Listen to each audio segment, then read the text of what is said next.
So the next thing I want to talk about a little bit is actually what you're seeing up on the walls here.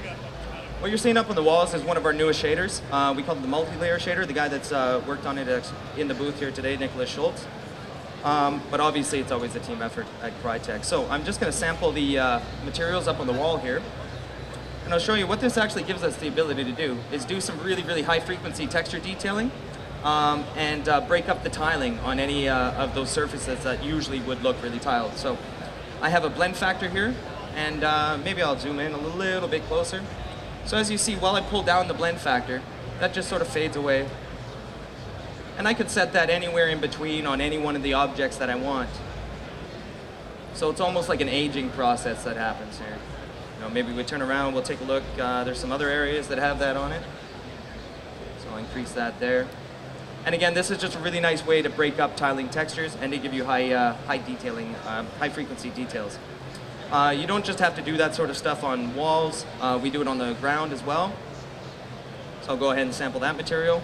And we'll do the same thing. We'll just change the blend factor down and all the way back up. So this is obviously a very inexpensive way of achieving a very, very different look on using the same textures. So we control it through a vertex colors. So if I change the blend fall off, you can actually see that the vertex colors all around would have been black in 3ds or wherever we ended up making it.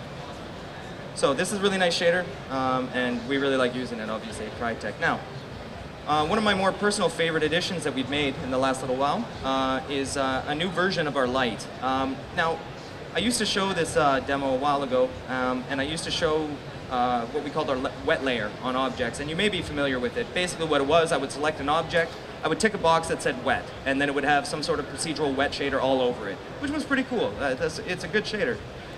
But we needed a little bit more control with that, so what we actually did was we took this light and we put a post effect on the light so that we can render rain in a deferred fashion. So now you see, within the radius of that light, it's now doing as if we had that wet layer. Now what this gives us the ability to do is I can change this radius just a little bit, and I'm actually going to have an object that's right here. So I'm just going to push this radius up a little bit. Now, there was no way I could achieve that before with the old version of the shader. I couldn't get it half wet and half not. It was either totally soaking or not. The cooler thing about this shader is that it's all in screen space, and it checks the world coordinates of the object. So you see how the water's sort of flowing down on this one? I hope you can see that okay. Looks a little bit weird on the Xbox, but whatever. As I rotate this, we're going to get a very, very different look. So now the rain's falling straight down onto it. Now I know it's a little weird we're putting rain inside, but I did want to show you this light because it is within like the last 2 months. It's a very, very cool feature.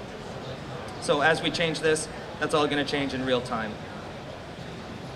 One other improvement to that, if anybody's ever used that wet layer from CryEngine 2 or even early iterations of CryEngine 3, you can never achieve this, having a dry underside.